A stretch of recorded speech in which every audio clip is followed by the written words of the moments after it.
जय श्री कृष्ण। श्रीमद् सुख सागर अध्याय 7 ध्यान पूर्वक सुने। नारद जी का व्यास जी को भागवत के 4 श्लोक बताना, व्यास जी का बद्री विशाल के आश्रम में जाकर जप करना, श्रीमद् भागवत पुराण बनाना और महाभारत के युद्ध की कथा का वर्णन करना। सूत जी सोनकादिक ऋषिवरों से बोले, हे ऋषिवरों, प्रभु भजन व निरंतर लीन रहने वाले देवर्षि नारद जी धन्य हैं।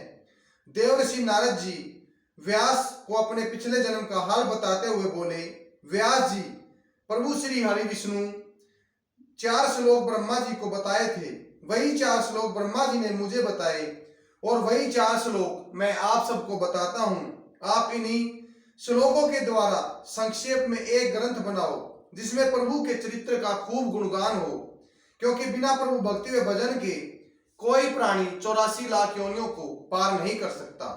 इसलिए आप सर्वप्रथम प्रभु के चरणों में ध्यान लगाकर अपना तन मन पवित्र करो, फिर प्रभु की कृपा से उनकी ज्योति का चमत्कार आपके हृदय में प्रवेश कर जाएगा। आप प्रभु की लीलाओं का संक्षेप में वर्णन करना। व्यास जी का यह सब बताकर और 4 श्लोकों का अर्थ बताकर नारद जी प्रभु भजन करते हुए वहां से चले गए। देवर्षि नारद जी के जाने के पश्चात श्री व्यास जी ने सरस्वती में स्नान किया, फिर प्रभु के चरित्रों का गुणगान व तप करने के लिए बद्री का आश्रम की ओर चल दिए। बद्री का आश्रम पहुंचकर व्यास जी प्रभु के ध्यान में मगन हो गए। कुछ समय पश्चात प्रभु कृपा से उनके हृदय में अद्भुत ज्योति के प्रकाश ने प्रवेश किया, जिसके फलस्वरूप श्री व्यास जी में प्रभु के चरित्रों का गुणगान करने की शक्ति उत्पन्न हो गई। फिर श्री व्यास जी ने 4 श्लोकों को आश्रय लेकर एक ही प्रिय धार्मिक ग्रंथ की रचना की और उस ग्रंथ का नामक उन्होंने श्रीमद् सुख सागर पुराण रखा।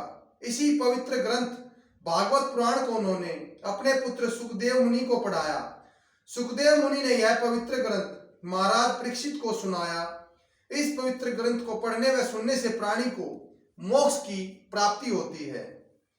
श्री सूत जी के मुख से यह सब सुनकर सोनकादिक ऋषिवर सूत जी से बोले, प्रभु महाराजा परीक्षित को सुखदेव मुनि ने यह पवित्र कथा क्यों सुनाई थी, यह बात आप हमें विस्तार पूर्वक बताइए। सोनकादिक ऋषिवरों की बात सुनकर श्री सूत जी बोले, महाभारत के 18 दिन के युद्ध में जब कौरवों और पांडवों की 18 अक्षौहिणी दल मारा गया तथा द्रोण कर्ण सहित बड़े बड़े महाबली व दुर्योधन के समस्त भाई भी मृत्यु को प्राप्त हो गए, तब महाबली भीम ने दुर्योधन की जंघा पर अपनी गदा के प्रहार से तोड़ दी। क्योंकि पांडव जब जुए में रानी द्रौपदी सहित अपना सब कुछ हार गए थे, तब दुर्योधन ने रानी द्रौपदी को अपनी जंघा पर बैठाने का भरी सभा में अपमान किया था और जंघा बैठने को कहा था। उस भरी सभा में भीम ने प्रतिज्ञा की थी कि दुर्योधन की मैं उस जंघा को तोड़ दूंगा और फिर द्रौपदी के अपमान का बदला लूंगा। जाल टूट जाने पर दुर्योधन असहाय भूमि पर अकेला पड़ा हुआ करा रहा था। उसी समय द्रोणाचार्य का पुत्र अश्वत्थामा दुर्योधन के पास आकर बोला, दुर्योधन, हम सब साथ खेले बड़े हुए हैं और आपके सहारे रहे हैं, हम आपकी यह हालत नहीं देख सकते। आप कोई ऐसा उपाय बताओ जिससे आपको शांति मिले। अश्वत्थामा की बात सुनकर दुर्योधन बोला, गुरुपुत्र अश्वत्थामा, मुझे इस युद्ध में कुछ गवा देने का जरा भी दुख नहीं है। मुझे सिर्फ एक ही दुख है कि ये 5 पांडव जिंदा क्यों हैं। कोई ऐसा उपाय करो जिससे 5 पांडवों की मृत्यु हो जाए, उससे मेरे मन को शांति मिलेगी। मैं नहीं चाहता कि मरने के पश्चात मेरे दुश्मन पांडव मेरे राज्य पर राज करे। दुर्योधन की बात सुनकर गुरुपुत्र अश्वत्थामा बोला, राजन, कहा जाता है कि सोते हुए प्राणियों को न जगाना चाहिए न ही मारना चाहिए, क्योंकि सोते हुए प्राणी को मारना महापाप होता है। परंतु राजन, आपकी खुशी के लिए मैं महापाप से भी नहीं हिचकूंगा। मैं उन 5 भाइयों को सिर काट कर आपके सामने लाकर रख दूंगा। गुरुपुत्र अश्वत्थामा की बात सुनकर दुर्योधन के चेहरे पर चमक आ गई और वह बोला, गुरुपुत्र, यदि तुम यह कार्य कर दो तो मुझे सुकून मिल जाएगा। दुर्योधन की बात सुनकर अश्वत्थामा तुरंत 5 पांडवों का वध करने के लिए वहां से चल दिया। उधर जगत के पालनहार प्रभु श्री कृष्ण जो ब्रह्मांड में घटने वाली प्रत्येक घटना को जानते हैं, उस जगत पालक प्रभु श्री कृष्ण ने यह सब पहले ही जान लिया था कि आज द्रोण पुत्र अश्वत्थामा इन पांचों पांडवों का वध करने आएगा। प्रभु श्री कृष्ण ने तुरंत ही पांडवों से कहा, तुम लोग आज रात्रि किसी दूसरे स्थान पर डेरा बनाकर उसमें सोना। प्रभु श्री कृष्ण जी की बात भला पांडव भाई कैसे टाल सकते थे। वे अपने डेरे से कुछ दूरी पर जाकर डेरे में शांति पूर्वक सो गए। बाकी अन्य सभी लोग उसी डेरे में सोए रहे। उधर रात्रि होने पर अश्वत्थामा पांडवों के पहले वाले डेरे पर पहुंचा और डेरे के चारों ओर उसने आग लगा दी। रात्रि अंधेरे में उसने 5 पांडवों के स्थान पर वहां सो रहे द्रौपदी के 5 पांडवों के सिर धड़ से अलग कर दिए। फिर अश्वत्थामा वो कटे हुए 5 सिर दुर्योधन के सामने ले जाकर बोला। उन शीशों को देखकर दुर्योधन बहुत प्रसन्न हुआ। उसने तुरंत ही हाथ से दबाकर उन शीशों को तोड़ना चाहा, लेकिन वो दबाते ही छूटकर टुकड़े टुकड़े हो गए। दुर्योधन यह देखकर आश्चर्यचकित हो गया। फिर असलियत समझकर अश्वत्थामा से बोला, अश्वत्थामा, ये तुमने क्या अनर्थ कर दिया। ये 5 शीश 5 पांडवों के नहीं बल्कि द्रौपदी के 5 पुत्रों के हैं, क्योंकि 5 पांडवों के शीश तो मेरे दबाने से कभी टूट नहीं सकते थे। अश्वत्थामा, तुमने कुल का नाश कर दिया और दुर्योधन मृत्यु को प्राप्त हो गया। फिर द्रोण पुत्र अश्वत्थामा श्री कृष्ण व पांडवों के डर से अपनी जान बचाकर भाग निकला। उधर द्रौपदी को अपने पुत्रों की मृत्यु की खबर मिली तो वह जोर जोर से विलाप करने लगी और उसने प्रण किया कि जब तक अश्वत्थामा नहीं मरेगा मैं अन्न जल ग्रहण नहीं करूंगी। द्रौपदी अपने पुत्रों के लिए रोए जा रही थी। जैसे ही पांडवों को यह पता चला, द्रौपदी के 5 पुत्रों को अश्वत्थामा ने सोते हुए वध कर दिया। वे भी सारे रोने लगे। फिर अर्जुन द्रौपदी के पास जाकर उसे समझाते हुए बोले, द्रौपदी, तुम धीरज रखो, जो होना था हो गया। मैं शीघ्र ही अश्वत्थामा को मारकर उसका शीश तुम्हें भेंट कर दूंगा। तुम उसी पापी के शीश पर खड़ी होकर स्नान करना, इससे तुम्हारे मन को शांति मिलेगी।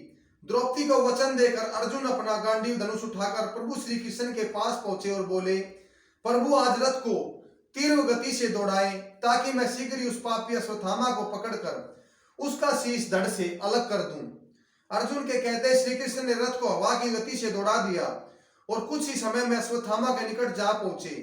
अर्जुन को अपने समीप आया देख अश्वत्थामा एकदम घबरा गया। अश्वत्थामा ने अर्जुन को देख बिना क्षण गवाए ब्रह्मास्त्र नामक शस्त्र मंत्रित कर अर्जुन की तरफ छोड़ दिया।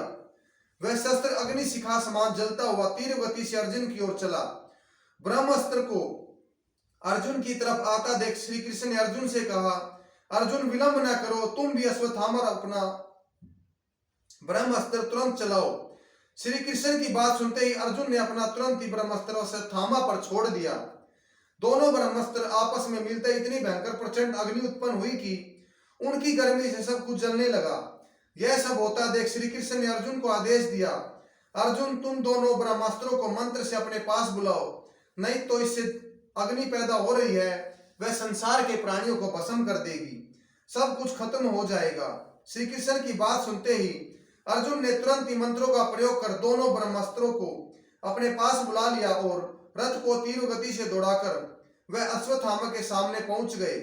अश्वत्थामा का सिर काटने के लिए आगे बढ़े, लेकिन गुरुपुत्र और ब्राह्मण जानकर उन्होंने उसका शीश नहीं काटा और उसे बांधकर द्रौपदी के समक्ष ले जाकर खड़ा कर दिया। अपने पुत्रों के हत्यारे को सामने देख द्रौपदी को बहुत क्रोध आया। फिर पुत्रों को याद आते ही द्रौपदी जोर जोर से रोने लगी। अर्जुन ने दिलासा देकर द्रौपदी को चुप कराया। अश्वत्थामा बंधा हुआ बेबस व असहाय द्रौपदी को उस पर दया आ गई और वह अर्जुन से बोली, अर्जुन, तुमने अपना वचन पूर्ण कर दिया। अर्जुन, तुमने इसके पिता से अस्त्र विद्या सीखी है, ये गुरु पुत्र और ब्राह्मण भी है, इसका वध कर हमें ब्रह्म हत्या का महापाप लगेगा। इसे मारकर मेरे पुत्र तो फिर से जीवित नहीं होंगे। जिस प्रकार अपनी औलाद के वियोग में मैं रो रही हूँ, इसके मरने के बाद इसकी माँ भी ऐसे रोएगी। जाओ अर्जुन, अश्वत्थामा को जीवन दान दे दो। वहां उपस्थित धर्मराज, युधिष्ठिर, नकुल व सहदेव द्रौपदी की बात सुनकर बोले, द्रौपदी, तुम महान हो, अपने पुत्रों के हत्यारे को तुमने जीवन दान दे दिया। इस जगत में तुमसे बड़ा दयालु कोई नहीं हो सकता। द्रौपदी की बात सुनकर भीम को भयंकर क्रोध आया और वह चीख कर बोला, अर्जुन, अश्वत्थामा हत्यारा है, आतताई है, उसे मारने में कोई पाप नहीं है, क्योंकि शरण में हुए बालक, स्त्री, अनाथ, असहाय, पागल, दीन, तपस्वी को मारने वाला, अग्नि लगाने वाला, गुरु माता पिता से बगावत करने वाला, अहिंसा से जीवन यापन करने वाला, ये आतताई होते हैं। इनको मारना राजा का प्रथम धर्म है। और तुमने तो द्रौपदी को इसका शीश लाकर देने का वचन दिया था, तुम इसे अवश्य मृत्यु दंड दो। बड़े भाई की भीम की बात सुनकर अर्जुन सोच में पड़ गया और वह श्री कृष्ण की ओर देखने लगा। श्री कृष्ण उसे जरूर कोई अवश्य राह दिखाएंगे। अर्जुन इस तरह चिंतित देखकर श्री कृष्ण जी से बोला, अर्जुन, तुम एक काम करो जिससे तुम्हारा दिया वचन भी पूर्ण हो जाए और अश्वत्थामा भी बच जाए। अर्जुन ने तुरंत ही अश्वत्थामा के केश कटवाकर तीर की नोक से उसके मस्तक में स्थित मणि को निकालकर और इस तरह अपमानित कर नगर की सीमा से बाहर धक्कर देकर उसे निकलवा दिया। जय श्री कृष्ण।